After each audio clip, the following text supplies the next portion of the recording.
임상시험은 규제당국과 의약품 개발사, 병원, 그리고 임상시험 관리기관 등 다양한 기관들이 어우러져 함께 참여하는 종합예술입니다.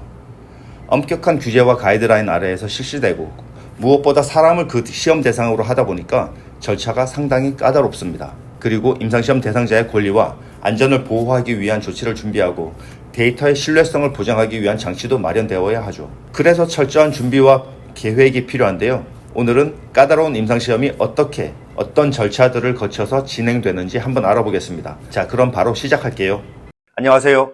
서두에 말씀드린 바와 같이 임상시험은 일단 사람을 그 대상으로 하기에 임상시험 승인을 받기부터 까다롭습니다. 그래서 철저한 사전 준비가 필요한데요. 그 시작으로 사전 준비 단계에서는 연구 설계 개발과 윤리적 검토 과정이 함께 필요합니다.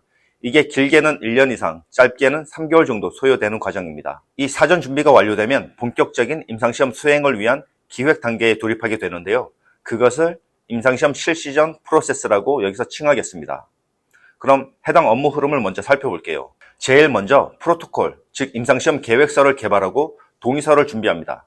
임상시험에서 대상자 선정 기준을 정하는 것은 매우 중요합니다. 왜냐하면 이 기준을 통해서 목표로 하는 적응증을 치료하기 위한 대상자를 모집하게 되고 이것이 임상시험이 성공적으로 종료될 수 있는 초석이 되기 때문입니다. 선정 기준은 연구의 목적과 대상자의 특성에 따라 다릅니다만 일반적으로는 약물의 특성과 적응증의 중등도에 따라서 환자의 건강 상태, 연령, 성별, 인종, 그리고 이전의 약물이나 치료를 받은 경험, 유전적 요인, 랩 수치 등을 고려하게 됩니다. 이렇게 선정 기준이 마련되고 프로토콜 개발이 완료되면 임상시험 수행을 위해 식약처의 승인을 받기 위한 IND라고 불리는 신약 개발 허가 신청을 제출하게 됩니다. 세부적인 사항은 이 영상을 확인해 주세요. 여긴가요?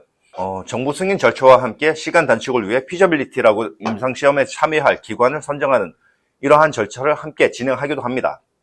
이때 CRA가 병원 연구자분들을 직접 방문해서 연구 참여 의향을 묻기도 하지만 주로 웹 퀘셔너를 통해서 연구 참여 의사를 확인하게 됩니다. 이 피저빌리티 단계에서는 병원의 환자 풀, 연구 참여자의 여력, 프로토콜을 수행할 수 있는지에 대한 어떤 퀄리파이를 점검하는 과정입니다.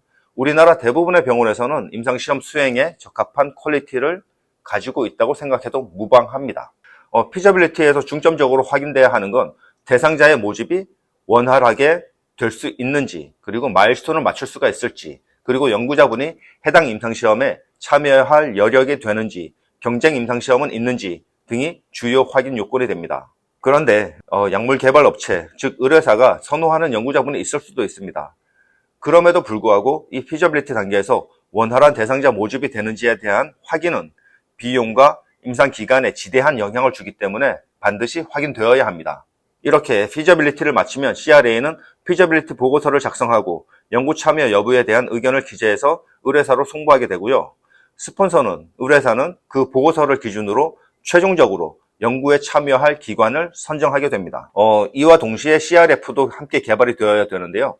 CRF는 연구계획서에 기재된 연구 절차, 검사 항목들이 기재되는 문서인데 요즘은 다 전자문서로 개발된다고 보시면 됩니다. 이 개발 기간이 약 2.5개월 정도 소요됩니다. 이렇게 CRF가 개발되고 기관 선정이 이루어지면 연구자와 임상시험 비용에 대해서 협의를 하게 되고 임상시험 비용 협의를 마친 후에는 식약처와는 별개로 병원 IRB로 임상시험 수행 승인을 받아야 됩니다. 간혹 시간 절약을 위해 IND와 IRB 절차는 동시에 수행하는 경우도 있는데요. IND 승인 받기 전에 IRB에서는 IND 승인 후에 진행하라는 의견이 반드시 나오기 때문에 IND 승인을 받은 후에 IRB 절차를 돌입하는 것이 비교적 수월합니다. 이 IRB로는 신규로 진행되는 임상시험이라면 정규 심의 루트를 타야 되고요. 승인까지 보통 접수부터 해서 2-3개월 정도 소요됩니다. 보완 의견이 없다면 1.5개월 정도에도 가능하죠. 이렇게 IND와 IRB 승인을 받게 되면 비로소 이제 해당 임상시험을 개시할 수 있게 됩니다. 여기까지가 임상시험 착수부터 개시까지의 과정이었습니다. 그럼 임상시험이 개시되고 나서는 어떤 프로세스로 수행이 될까요? 개시 미팅 이후에 첫 환자가 등록이 되면 첫 번째 모니터링이 CRA에 의해서 수행이 되어야 하고요.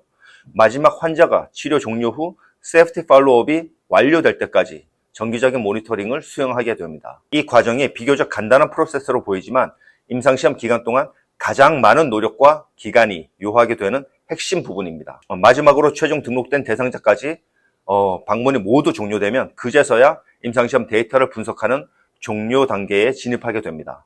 그동안 모니터링으로 확인되어 왔던 데이터의 신뢰성을 높이고 분석을 용이하게 하기 위해 한 번 더 점검하게 됩니다. 이때 미싱 데이터 처리와 데이터 불일치 여부, 그 외 여러 사유로 데이터 쿼리가 발생할 수 있고 이로 인해 1, 2개월 정도의 쿼리 레졸루션 과정이 발생하게 됩니다.